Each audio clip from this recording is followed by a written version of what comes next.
2023 সাল 3 মাস 19 তারিখে গেছি আমরা রবিবার দিন। যাওয়ার পরে এখান থেকে আইকেপ গেছি প্রথম। আইকেপতন সামিলা থেকে 3 দিন 3 রাত চালানোর পরে আমরা যে মলাবাং টাউনে বুঝছি, তখন আমাদেরকে দালাল রিসিভ করে নাই। আসার কথা ছিল কিন্তু আসে নাই। না আসার কারণে বর্মা লাওয়াকায় সরকার আঙ্গর ধরছে, দইরা আমাদেরকে জবানবন্দি নিয়ে 5 বছর জেল মারছে। এই হিসেবে বাংলাদেশের সরকার নিজের দেশের নাগরিক হিসাবে জেল কমাই এম্বাসির মাধ্যমে আমাদেরকে 18 মাস জেল খাটায় দেশে ফিরাইছে। জেলে কেমন ছিলেন?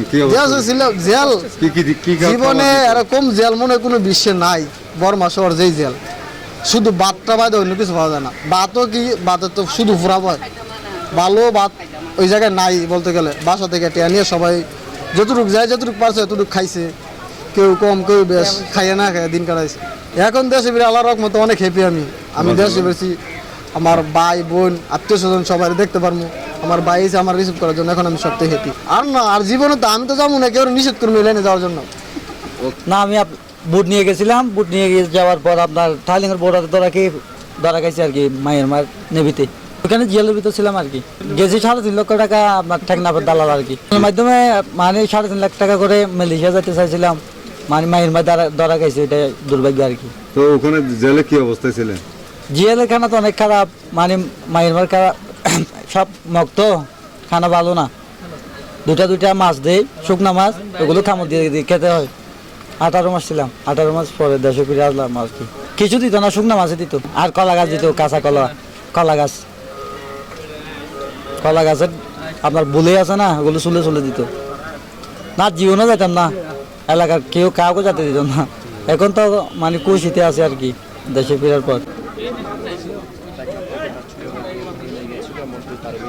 ভাই আপনি পিছনে যাবেন আর কি। জেল তো আর দেশের জেল না, এটা তো বাইরে দেশের জেল, একটু কষ্ট হতে হবে এখানে। খাবারের কথা বললে এটা অন্যরকম। 2টা শুকনো মাছ দিত একদিনে, ওই সুরি মাছ, এগুলাকে সারাদিন বাঁচো। ভালো হইতে লাগবে ভাই, আনন্দ লাগতেছে অনেক। না হাত দিও না, ঠিক আছে।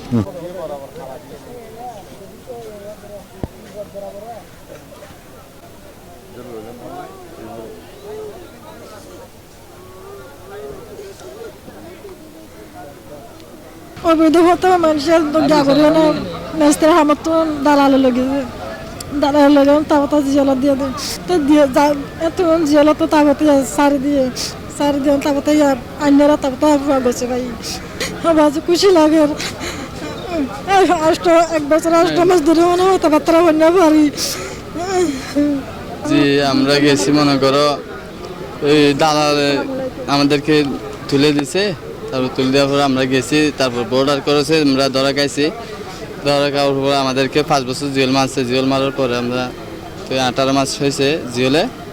এরপরে মনে করেন এই দেশে, আমাদের দেশে এম্বাসি আছে না, এম্বাসির মাধ্যমে আমরা এখানে আসছি আর কি। তা আমরা বাংলাদেশ সরকারকে অনেক ধন্যবাদ। কীরকম কষ্ট, মানে আমাদেরকে ওখানে তরকারি দিত না, ভাত দিত, শুধু 2 বেলা ভাত দিত, সাদা ভাত, আর 2টা করে সুটকে দিত, একদিনে 2টা।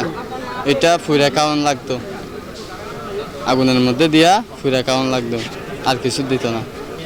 আমরা বাড়ির মধ্যেও যোগাযোগ করতে পারি নাই, টাকা নিতে পারি নাই। হলদিয়া হাতাবাড়ি আমার বাড়ি হলো। তা আমি যাওয়ার কথা ছিলাম, ওই মালয়েশিয়া যাওয়ার পথে মায়ানমার ধরা হয়েছি। ধরা খাওয়ার পরে 5 বছর জেল দিছিল। এরপরে আমরা মাপ দিছি, মাপ দেওয়ার পরে আমরা দেশে চলে আসি। দালালে আমরা লোক দেখাইয়া মালয়েশিয়া যাওয়ার পথে নিয়েছিল। ওই টাইমে আমরা যখন ধরা পড়ছি, ওই টাইমে উনি দালালে কইছে এরা মালয়েশিয়া পৌঁছে গেছে, আপনারা রিসিভ করতে পারবে, আপনারা টাকা পয়সা দিয়ে দেন। তাইলে আমরা তো 1 লাখ টাকা করে টাকা নিয়ে গেছি। এরপরে উনি আর যোগাযোগ করে না। তো যোগাযোগ না করার পরে যাই আমরা বাগমাত জেল মারছে, জেল মারা 5 বছর জেল দিছে। তো আমাদের সরকারে যখন, আমাদের দেশের সরকারে আবার বাংলাদেশের লোক চাইছে, এই লাগে আমরা আবার বাংলাদেশে পাঠাইছে আর কি, এম্বাসির মাধ্যমে বাংলাদেশে ফিরে আসি। জিওলে এটা তো বলার কি জন্য, জিওলে খুব মারধর করতো, খাওয়া দাওয়ার বলতে আপনার কলা গাছ তরকারি দিত, কলা গাছ, একটা শুটকি মাছ দিত আর সাদা ভাত দিত, এইসব আর কিছু দিত না। আমার দালাল হইলেও ওনার বাড়িও তো ওদের জায়গায় বাড়ির পাশের লোক নাম কি? হলো দিয়ে কথা বাড়ি ওদের দালাল বাপের নাম বাড়ি, সাফের, বাবার নাম হইলো সাবের, দালাল হলো গফর মিয়া। তাহলে দালালের নাম হলো গফর। উনি মালয়েশিয়া প্রবাসী, মালয়েশিয়া থাকে। আমরা এইভাবে আমরা বাড়ির পাশে তো গেছি 4 জন, তাহলে 4 জনই ধরা হয়ে আজকে ফিরে এলাম।